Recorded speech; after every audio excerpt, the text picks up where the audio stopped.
Alors aujourd'hui, j'avais envie de vous faire un thème en numérologie de l'âme, très concret, de vous lire un thème d'une personne réelle à qui j'ai pu faire son portrait de vie.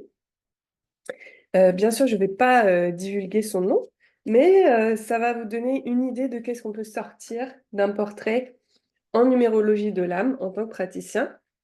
Donc voilà à quoi ça ressemble quand il est vierge d'informations.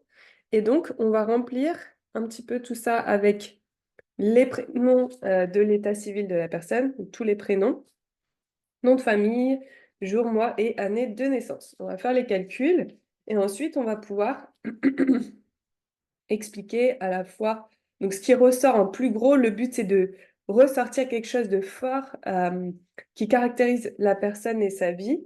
Et ensuite on va pouvoir avec elle discuter des subtilités, des différentes périodes, de ses forces, de ses faiblesses et de sa mission d'âme et de qu'est-ce qui s'est passé dans sa vie, comment sa vie a illustré tout ça. Donc là, cette personne, c'est quelqu'un qui prend la vie de manière extrêmement émotionnelle. Elle a beaucoup de mal, en fait, à gérer les autres dans son quotidien. C'est quelqu'un qui subit énormément la vie des autres à son encontre. Elle a tendance à prendre un petit peu tout personnellement. Et les autres, voilà, lui font vivre énormément d'émotions. C'est quelqu'un qui a malgré tout un fort caractère à l'intérieur, qui sait ce qu'elle veut, qui a confiance en elle ou pas. En fait, sa confiance en elle alterne. Elle peut être très forte et elle peut être très faible à la fois. Et elle dépend beaucoup, surtout, des autres. Elle est très conditionnée par les autres. Euh, C'est quelqu'un qui a beaucoup accès à son intuition, mais qui l'écoute pas forcément parce qu'elle est bien trop souvent emprise par ses émotions pour à la fois avoir de la clarté d'esprit et la capacité d'écouter son intuition. Donc, toute sa vie, ça va être un peu ça le travail. Ça va être de pouvoir exprimer son être de manière singulière, de manière équilibrée. C'est quelqu'un qui va tendre à équilibrer sa relation avec les autres euh, pour pouvoir s'exprimer et s'épanouir pleinement dans ses relations aux autres, trouver une harmonie sans vivre tout le temps ces fluctuations émotionnelles que génère le contact des autres, qui lui est en même temps essentiel et indispensable. Là, on voit vraiment en fait une contradiction dans ce thème, euh, comme une friction sans cesse entre soi et les autres. C'est une vieille âme, puisqu'elle a énormément d'énergie en elle qui sont équilibrées. Bon, elle ne les sent pas parce qu'elle sent davantage celles qui sont fortes, qui sont le travail qu'elle doit faire dans cette vie, mais elle a énormément d'énergie équilibrée, ce qui lui donne beaucoup de possibilités, beaucoup de potentiel qu'on va pouvoir explorer ensemble dans un second temps, une fois qu'on aura nommé les difficultés, parce que c'est ça que la personne veut entendre, hein, c'est qu'est-ce qui la caractérise et qui génère des difficultés en permanence dans sa vie.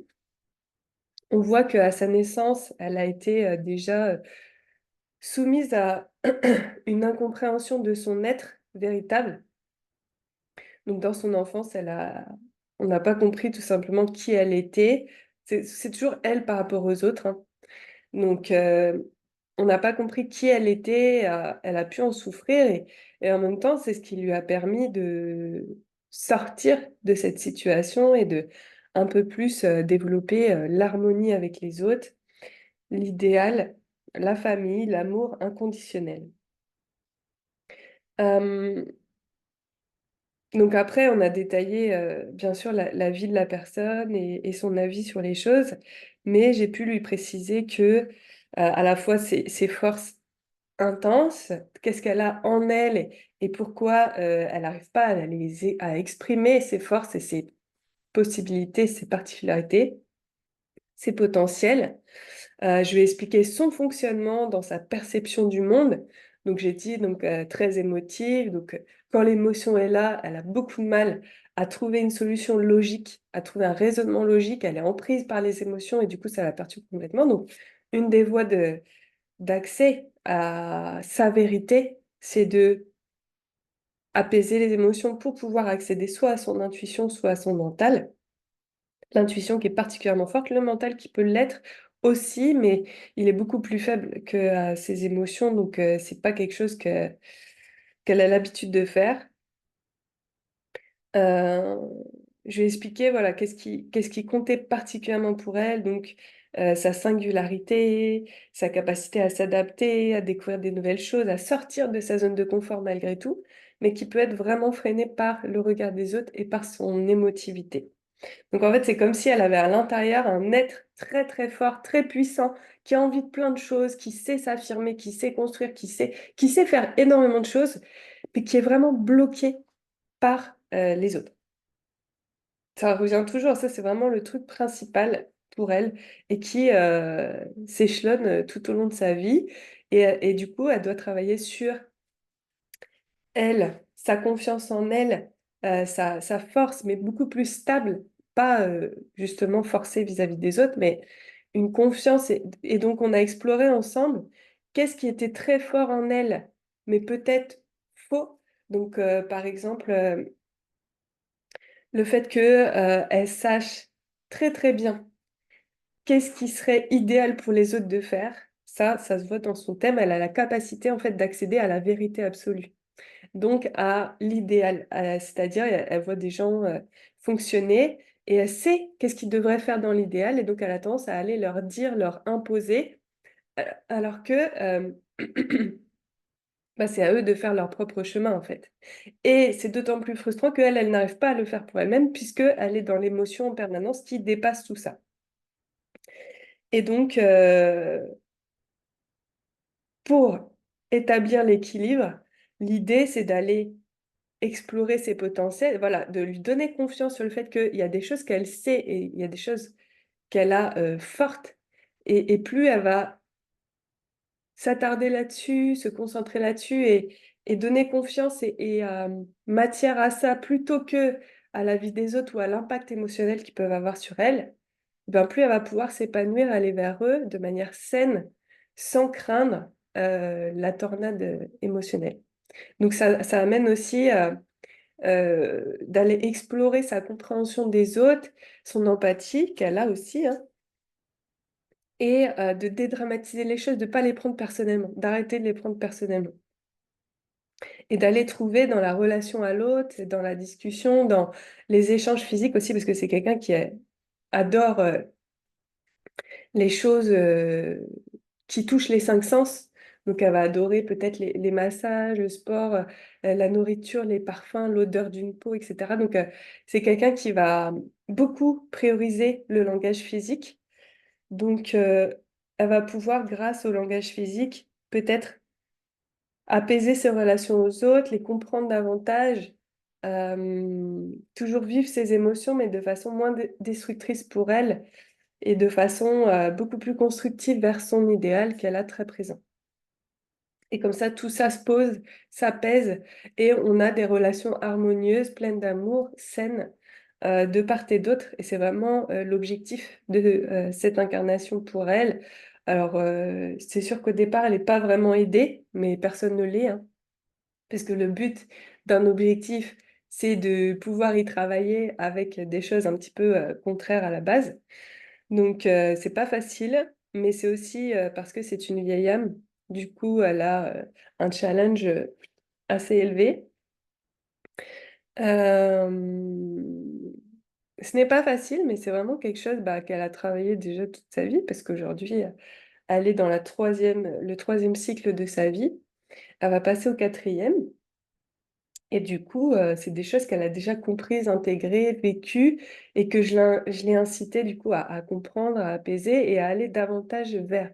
Donc en fait, j'ai vraiment aidé à clarifier toutes les situations, toutes les subtilités de ce qu'elle a perçu comme force, comme déstabilisation, qu'elle savait qu'elle était capable de, que c'était possible, que...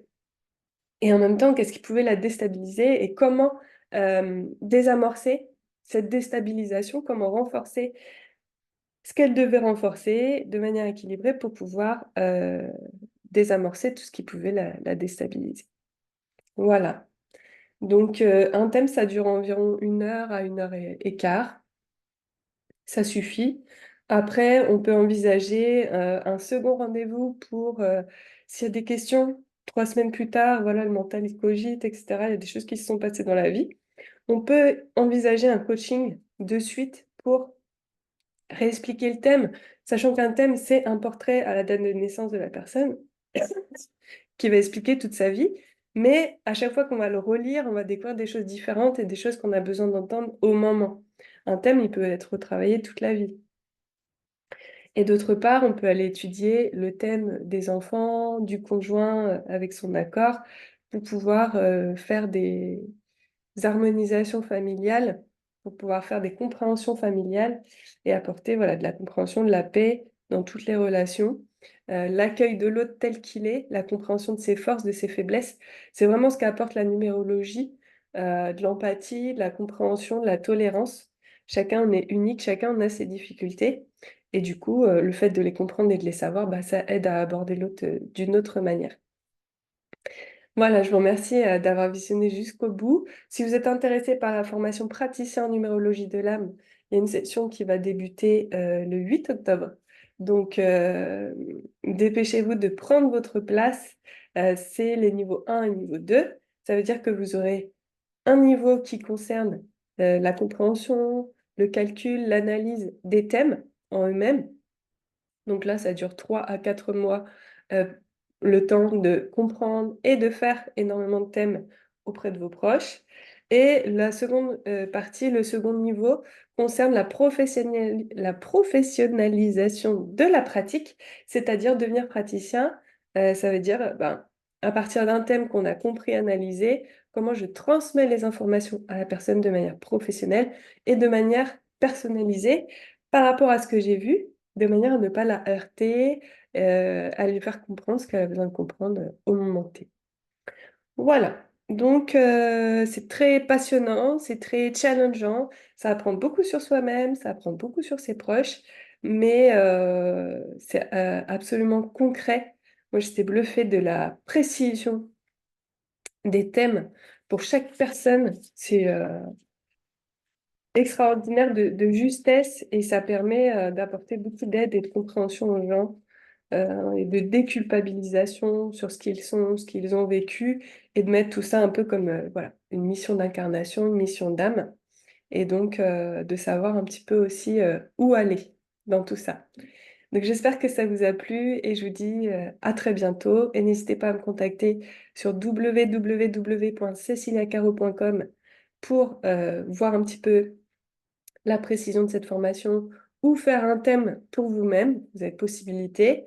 Euh, et également, qu'est-ce que je voulais dire?